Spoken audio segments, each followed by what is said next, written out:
வணக்கம் நண்பர்களே.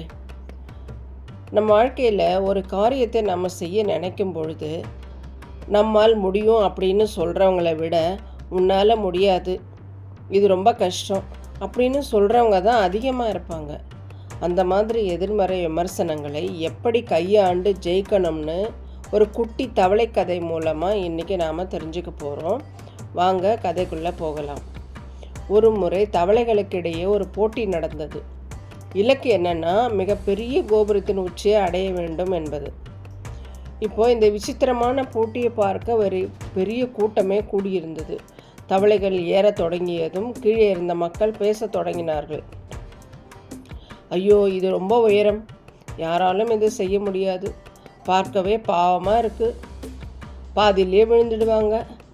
மக்கள் சொன்னது போலவே பல தவளைகளும் களைப்பாலும் நம்பிக்கையின்றியும் பாதிலேயே கீழே விழுந்தன.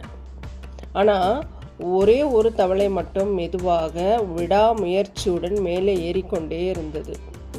கடைசியில் எல்லோரும் ஆச்சரியப்படும்படி அந்த தவளை கோபுரத்தின் உச்சியை அடைந்தது.